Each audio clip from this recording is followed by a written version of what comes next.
Welcome to the Deconstructing Data live stream and podcast. I'm Jessie Lezak, fractional CMO at BDEX, along with BDEX's founder and CEO, David Finkelstein. Happy Thursday, David. What's new?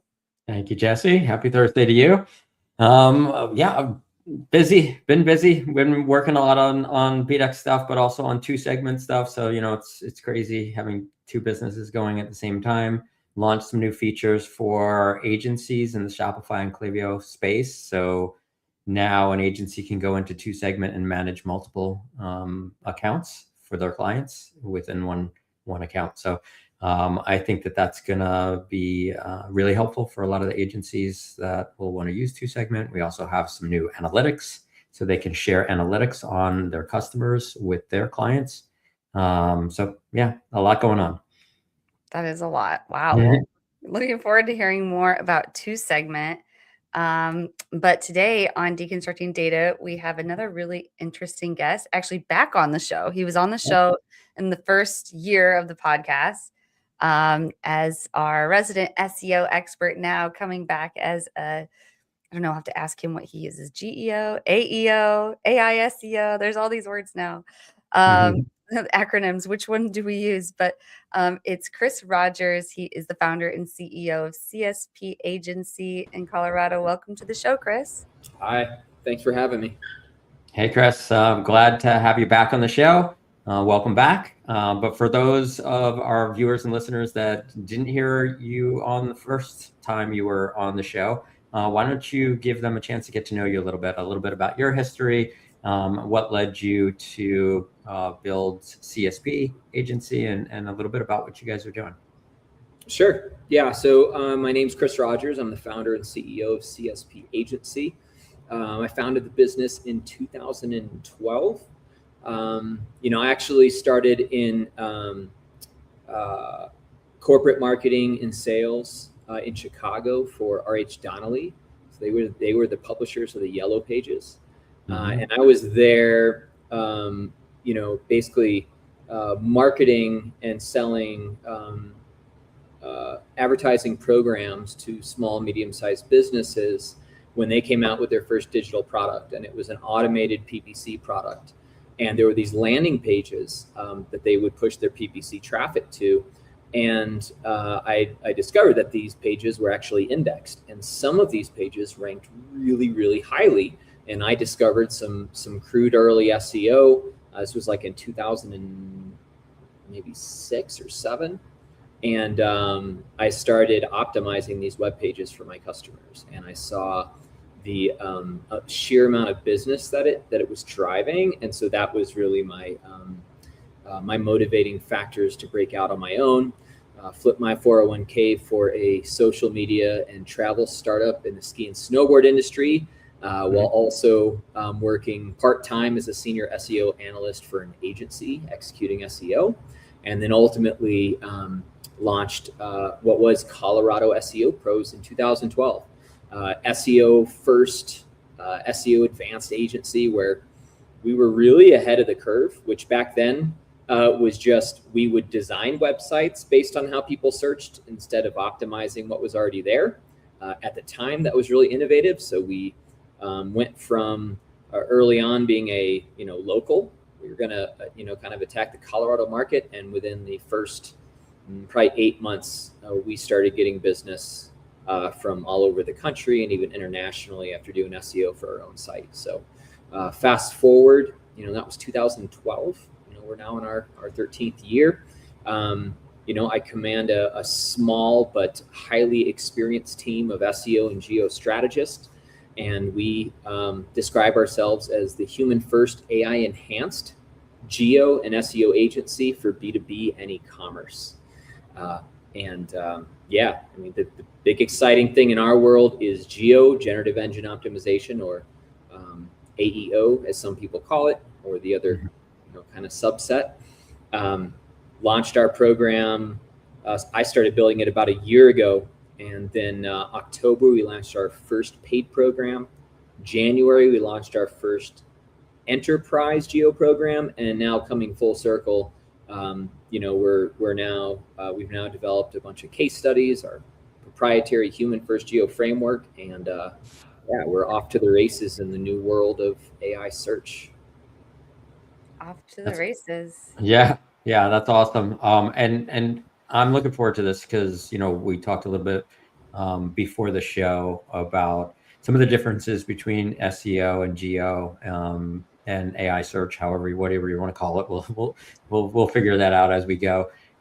So jumping into our first topic, let's talk a little bit about this. Why SEO alone is no longer enough in an AI driven search. So talk to us about that and what's different.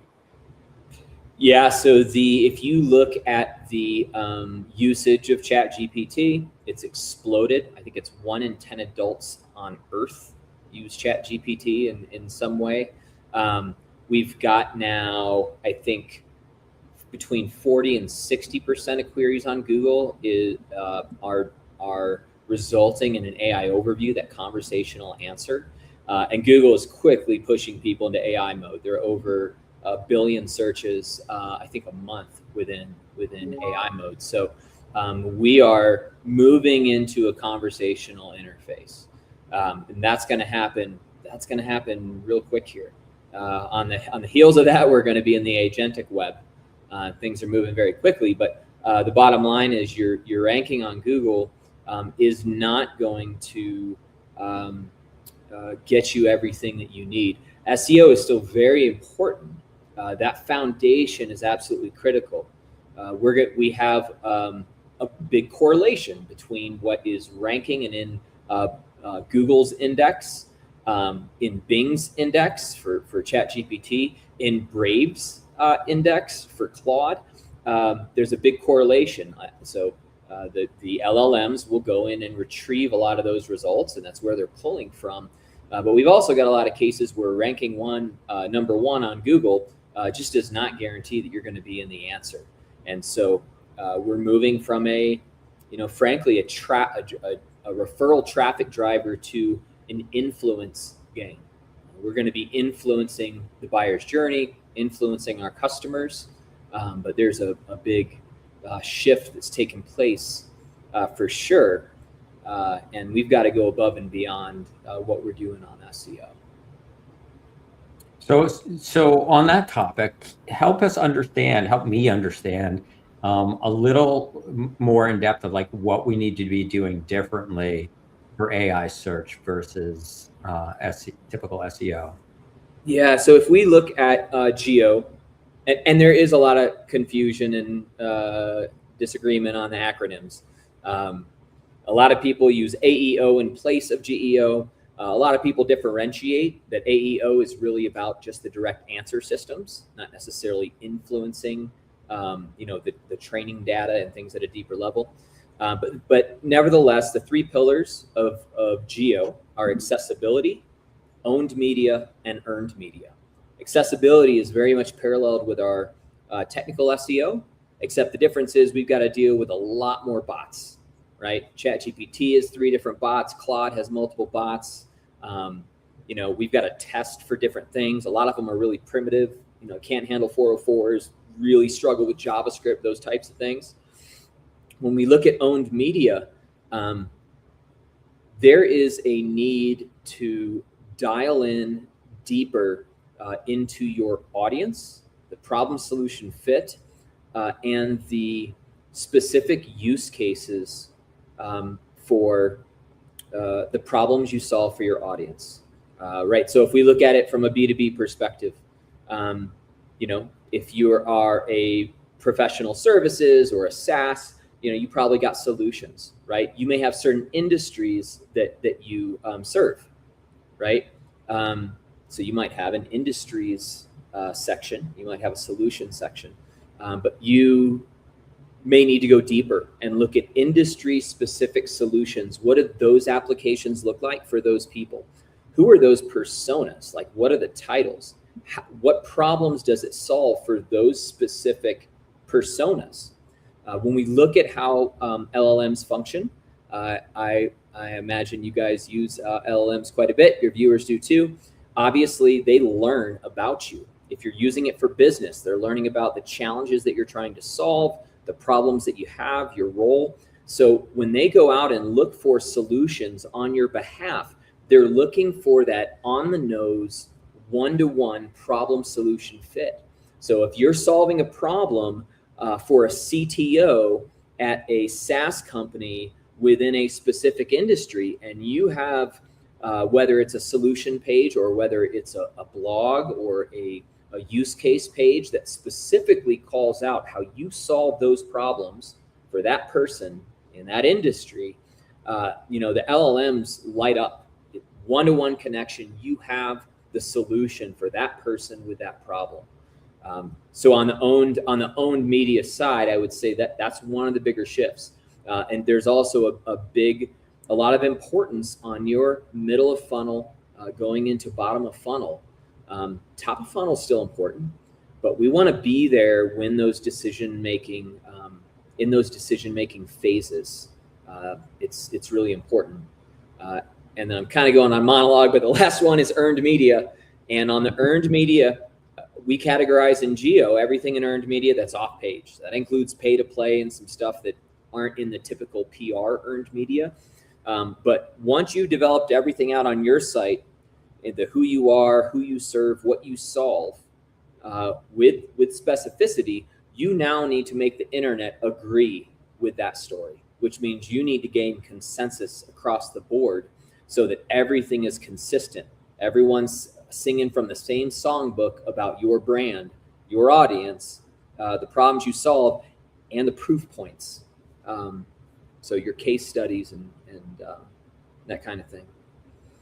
Yeah, interesting. So, and I've heard that before, and I think that that's one of the bigger challenges, right? Because, like, I'll give one example. A lot of people talk about how Reddit has basically sold all of its data and selling all of its data. So if you're being talked about on Reddit, then good, bad, ugly, no matter what it is, that is going to be used heavily by the LLMs. But Reddit is one of those places where, it has to be pretty organic, because if you go in there and try to push yourself, you get pushed out pretty quickly, right? Yes. I mean, there are ways to navigate those things. We have a Reddit program in beta right now that we're running, and there are some solutions out there. But I mean, it is, again, it's ultimately about that alignment. So we have, our process is called the Human First Geo Framework. That's our proprietary process on how we align with our clients' unique value proposition, their audience, problem, solution, fit. That feeds into identifying specific human factors that are directly related to buying decisions. And then from that, we conduct our prompt engineering process. We then go in and track all those prompts against competitors. We look for the gaps, and then we execute that an owned and earned media campaign as part of that process. So when you're thinking about how you're approaching geo, I think it's really important that you start really with the humans, right? No matter what changes on this technology, we're still going to have a human on one end that has needs, right? And we're going to have some providers of products or service on the other ends where there's humans. And understanding how we meet those needs is the connection where we need to focus. So there's a core of marketing that is going to exist there, no matter what changes on the technology. So I think that's really the key, starting with those human problems, where you really win, where you really help people, and then having that be the foundation that you move forth with your own content, earned content, prompt engineering. What about like old school keyword research and people looking at volume of like long tail keywords? Is that still relevant, or like can you look those up and consider them for the LLMs? Does it help? Or so a couple things. One, because SEO is still your foundation, when you're doing SEO, all those search volumes are still very valid, right? Like when we go in and we've got a lot of people reaching out to us for geo, but the truth is we've got to do an audit across SEO and geo, and we've got to solve their SEO problems. SEO is a lot easier than it has been in the past with LLMs. It just is. Finding the data, finding the work streams, the strategies, all that is easier. Here's the challenge with trying to get prompts from keywords. when we look at keywords, there is a source of truth, right? We've got Google Ads, right? That was the source of truth that gave us search volumes. With prompts, we don't have that source of truth. And if you have a keyword, like a money keyword, you might have 10,000 prompts that could come off of that. So how are you anchoring that on anything that makes sense? And so it's the biggest, I would say the largest challenge I had when developing our current framework was prompt engineering. And I spent months and months going back and forth, actually with one of our first clients, going through the prompt process and refining it. And what we landed on was the human first geo framework. So the foundation is truly within our clients, their customers, the problems they solve, and actual human attributes and things that they have access to in their business intelligence. That is the grounding. So for us, we still use keywords in part of our process. So there is a little bit of like a gut check within there, but I don't think you can just use keywords to try to get prompts. I think it's too messy, too much data, and it's too cost prohibitive to track the number of prompts you would have to track in order to work it from a keyword perspective. Crazy. Yeah, interesting. I think that we kind of touched on the next subject a little bit, but let's jump right into it and dig in deeper. What data and authority signals AI search engines actually use? So we talked a little bit about the earned media and things like that, but can you dig in a little deeper to this one? Yeah, so I mean, there are SEO factors there, right? You being able to have SEO, have a keyword footprint, things that you rank for. There's signals, authority signals that you have in SEO that make a difference, right? The links that you have coming in from different places online, those things still matter. You know, when you get to consistency is a really important thing, right? So really making sure that your message of who you are as a company, who your audience is, your products, solutions, services, and the problems that you solve, and proof points are really important, and having data for that, right? So for a B2B space, like case studies are huge, and being able to tie that back to what you do, right? So basically it tells a story that, hey, we solve this problem for these type of people in this industry. Here's the case study with actual numbers that prove that out, right? And then that has to be consistent on across your site, but then on the earned media side as well. So it is, you know, what are all the places that are talking about you today? You know, your G2, your Clutch, your Crunchbase profile, right? Like, where are all the places that your brand lives, where it's talking about your brand? It should all be consistent, telling the same story with all the same proof points.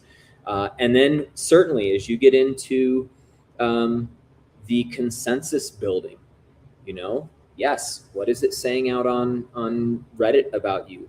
What's being said in the media?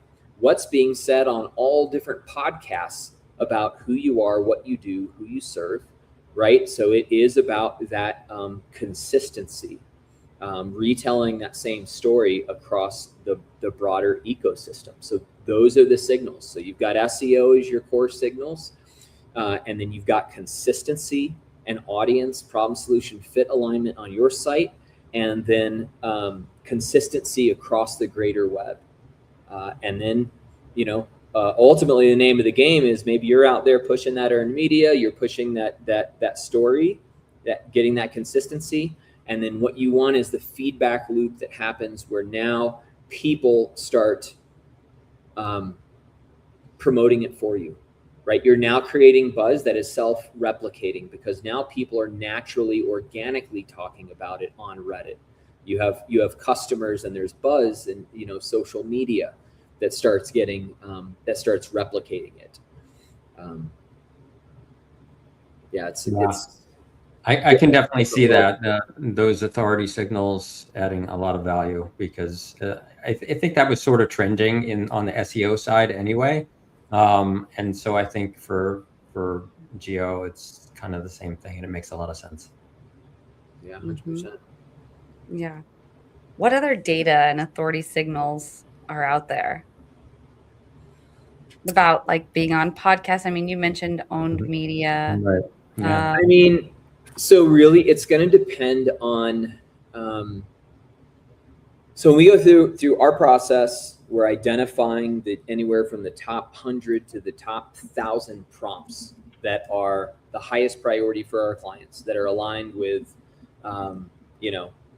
their prioritization for business, personas, stage of the buyer's journey, different buying situations.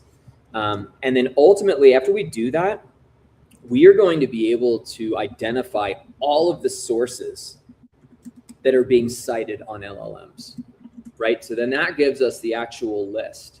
And so now we have an idea for all the places that are being tapped that we can influence, right? So it is, there's kind of two sides to it. You can publish and promote content from the channels that you have access to, but it's also identifying the ones that are out there that are already being cited.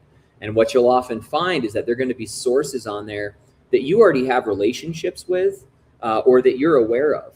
They could be affiliates. They could be different directories that maybe were ones that you advertised on before, right? And then so being able to go in and then strategically optimize specific websites and web pages that we know are being sourced, ends up being a key part of that process. So the signals are really diverse, and they're going to be different for every brand and the prompts that you're targeting. But there is a method to go in and identify what sources the LLMs are preferring and sourcing, so that you can influence those. Yeah, makes sense. Absolutely. Well, we should jump into our next topic, so we don't run out of time. Oh, wow, 4:40. Yep. So talk to us about this, connecting SEO, PR, and data to drive measurable results. Yeah. So, as I mentioned, SEO has to be your foundation. And as of today, you're still going to drive way more direct traffic, or I should say referral traffic from SEO, coming from the search engines to your site, than you are going to AI traffic, right? So there's still a tremendous amount of both opportunity and value to doing SEO, doing traditional SEO. Difference is you got to raise the bar way higher on content than you did before, right? AI has made it really easy to go out there and produce content. Google has released some official guidance on not creating commoditized content. So anything that you just produce with AI is going to be commoditized. It is content that is recycled from the Chat GPT or whatever LLM. It is recycled from its knowledge base and whatever it might go and research from the internet. But the point is, it already exists, so the value is fairly low. So specific to SEO, one thing that I would put here is really important, integrating real human expertise. You think about your EAT signals: expertise, experience, authority, trust. You've got to get expert level quotes in there. You've got to get expert insights. You've got to get original data whenever you can, so that piece of content and the content you're creating has something called gain of information. It's how much new information are you contributing to the system, and that has a particular value on that content. So just important caveat with SEO, the bar has been raised with the content that you're creating. When we look at PR, PR is huge. There's going to be a renaissance around PR here because going out and being able to influence authoritative media sites.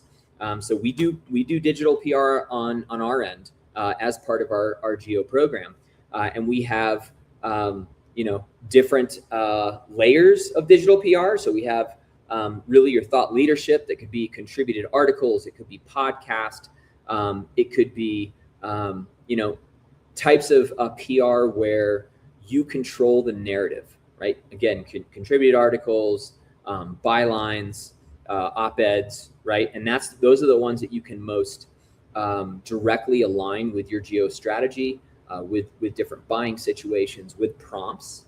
And then we have your like pitching and bylines and those kinds of things where you're pitching topics to journalists, but they ultimately have the narrative.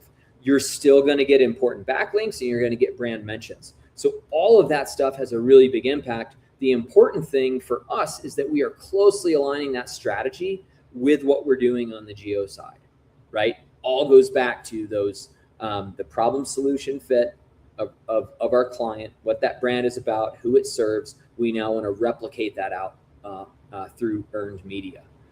And then what was the last one? And data. Well, data has definitely shifted in the geo world, and unfortunately, it has not gotten better. And that's the reality. Can we track referral traffic from AI? 100% we can. Can we track revenue from that? Totally, we can. We can track our conversions. We can get direct attribution that way, but only a small percentage of the opportunities that are coming from LLMs are going to come in as referral traffic. And that's because as people go through the buyer's journey within an LLM, within a conversational interface, once they get down to bottom of funnel, it is common that they are then going back to a traditional search engine to do those final searches. So what we would expect to happen is that your actual brand search increases, right? We would expect that your direct traffic potentially would increase. So direct attribution is messy. For geo, we look at share of voice, right? The percentage of brand mentions versus your competitors. We look at your brand mentions and brand mention rates versus competitors. We look at citations, right? The number of times that your content is being cited within sources, all the competitive information, and then AI traffic and AI referral. And then when you get into, like on the B2B side, getting direct qualitative data from sales teams as things go from MQL to SQL, that's really valuable. Getting drop downs in your forms. So we almost have to go a little bit more old school on some of that tracking to get qualitative data to bring in the mix. With e-commerce, having drop downs maybe in your checkout, those kinds of things. I'm hoping we get more data as more of the LLMs roll out advertising. I don't expect a lot more from Google. They I think got burned on SEO, so they're not trying to usher in SEO 2.0 with AI search. They're actually opposite. They're trying to throw SEO off the scent in pretty obvious ways. David's on mute. Okay, sorry about that. Yeah, so one of the things you mentioned in there, well, first of all, it's interesting and poignant to say that all of these things are connected. And so it's really, I think it's important for people to understand that like no one thing, SEO, PR, data, the earned media, like there's no one thing. It's all connected and it's all part of one, what should be sort of your master plan, right? But one thing that I found really interesting, especially since here we are on a podcast, is you said podcast. So I'm curious, are you telling me that the LLMs are actually taking these podcasts and converting them into transcripts and getting the content out of them? And that? What I would say is there's certain platforms that get picked up really well. So like YouTube is picked up really well, and it's obviously it's a Google property. So taking your podcasts and aligning them with what you're doing in a geo strategy in terms of the topics, the questions, and then having that published on YouTube. Yes, I think there's a distinct opportunity there. Going a step further, taking that and creating articles based on those podcasts that go on your website, articles that would go in LinkedIn Pulse would also be a great idea. And if you've got the tech stack built out, you're going to track all of these different things and see how they have an impact. Very interesting. Awesome. Thank you. Yeah, definitely. So good. Everyone needs to know this stuff these days. And it's good to know that some of the traditional SEO stuff is still just as important. But in terms of connecting SEO, PR, and data to drive measurable results, do either of you have anything else you want to get into before we move on? If not, I'm going to Um, transition into tech stack. yeah, let's do We it. want to know, what are your new favorite tools in your tech stack, Chris? Yeah, well, I just alluded to one of them, and we have a couple different platforms we use for geo. We use Athena HQ, and we use Noatoa. Those are two. We use SEMrush for SEO. Not a fan for them for AI search, but maybe that'll change in the future. We've partnered very closely with Athena HQ and been able to get a lot of our features that we've requested and things implemented. It's an extremely powerful platform. And then Claude, we've got all types of stuff built out in Claude. So we've really moved in. We're still human first, but I would describe us as that human first AI enhanced. So you can think Sigourney Weaver and Aliens. All of our humans have the crazy exoskeletons when they're operating. Yes. Awesome. Thank you for sharing. Yeah, Athena HQ is not one I had seen, so I'm definitely going to check that out. Yeah, definitely.